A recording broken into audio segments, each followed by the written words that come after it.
هاد الايام كيدخلوا عليا بزاف المتتابعين جداد الحمد لله بفضل الله، ولكن بزاف الرسائل اللي كيجيوني فيهم اختي تسميت رينا زوجة يعني ذكر وانثى طيور باجي ملي جبناهم للدار مرضوا وماتوا. واش المشكل حظ اولا في طريقه الاختيار الذكر والانثى؟ السلام عليكم اصدقائي، كيف نتوما؟ لاباس عليكم؟ نتمنى ان شاء الله تكونوا بخير وعلى خير، وهذا الفيديو يلقاكم بافضل الاحوال نتوما وطويراتكم والحيوانات ديالكم طبعا كاملين. في هذا الفيديو غادي نوريك الطريقه الصحيحه باش تختار ذكر وانثى الباجي يكون سليم 100% وتميز بيناتهم، يعني تميز بين الذكر والانثى بطريقه صحيحه باش ما يضحك عليك حتى واحد. باش تعرف الطائر ان الصحه ديالو جيده، اول حاجه كنشوفوها هما العينين ديال طيور الباجي. العينين ديالو ما خصهاش تكون فيها افراجات، ما يكونش فيها دموع. ثانيا الريش ديالو يكون نقي، ما يكونش منفوش، لان الطائر اللي كيكون الريش ديالو منفوش وغير مقنت في واحد البليصه عرفوا راه ان هذيك علامه ديال المرض. ثالثا المنقار والرجلين ما يكونش فيهم تشققات وما يكونش فيهم داك البياض اللي فوق العاده. رابعا التنفس، ضروري ما نلاحظوا التنفس ديال الطائر واش كيتنفس بطريقه اللي هي طبيعيه، باش تعرفوا انه كيتنفس بطريقه طبيعيه، ما يكونش كيحرك الكتفين ديالو وهو كيتنفس، ما يكونش كيتنفس بصعوبه اولا فاتح دقمو وهو كيتنفس. مثلا في شركينه تلقاه مثلا مقنت في شركينه وكيحل دقمو كيتنفس هيدا، فالطائر راه مريض اولا كيعطس بزاف. ملي كتمشي تاخذ الطائر كتشوفو في القفص، الا لقيتيه ما كيتحركش غير فواحد الركينه جالس، تعرف ان تما راه هذاك الطائر فيه خلل. ما يضحكش عليك البياع والشراي ويقول لك لا راه حشمان او لا ماشي اكتيف، ما كايناش شي حاجه سميتها حشمان وما كايناش حاجه سميتها ماشي اكتيف. الطائر العادي اللي بصحه جيده كيتحرك في القفص، ماشي كيبقى غير جالس مكمش، راه مكمش راه مريض.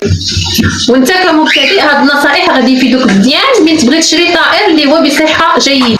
من بعد ما عرفنا كيفاش نعرفوا ان طيور باجي صحيحه وما فيها حتى شي مشكل، غادي ندوزو كيفاش نفرقوا ما بين ذكر وانثى الباجي. غنبداو بالذكر. اول حاجه كتميز الذكر على الانثى هو الكير ديال الذكر كيتميز باللون ديالو اللي كيكون يا اما بنفسجي او لا ازرق منين الذكر كيوجد وكيكون كبير، اما البنفسجي كيكون الذكر باقي صغير عمره شهرين او 3 شهور.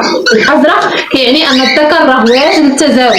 بالنسبه للانثى الكير ديالها كيكون يا اما ابيض يا اما باج يا اما بني تتكون الانثى راها واجده للتزاوج، الكير ديالها كيختلف على الذكر بهاد الالوان. واحد الملاحظه هي الانثى اللي كتكون في الفتره ديال تجهيز البيض كيولي الكير ديالها خشن، هادشي للانثى.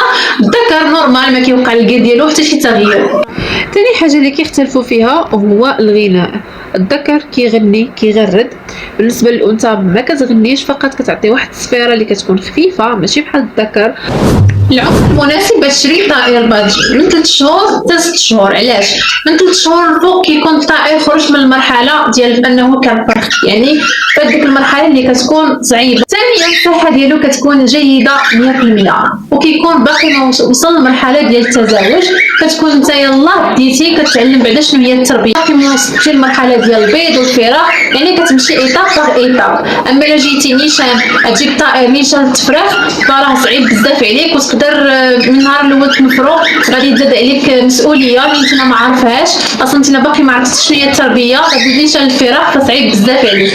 وباش تعرف ان طائر الباجي واش صغير ولا كبير، طائر الباجي ملي كيكون باقي صغير ما كتكونش عنده حلقه حول العين بحال اللي كتشوف هنايا، وملي كيكون كبير يعني فوق 5 شهور كتكون عنده العين ديالو فيها حلقه، وهادشي باش كيتميز طائر الباجي. واخا تبان لك التفاصيل بسيطه راه هي اللي كتفرق ما بين المربي المحترف والمربي المبتدئ. باش تبدا صح ضروري ما تختار صح. وصلنا نهايه الفيديو، نتمنى الفيديو يكون من الاعجاب ديالكم. ما تنساوش تبارطاجيو الفيديو مع الاصدقاء ديالكم باش تعمل فائده على الجميع، وان شاء الله نتلاقاو في فيديو مقبل باذن الله وموضوع جديد.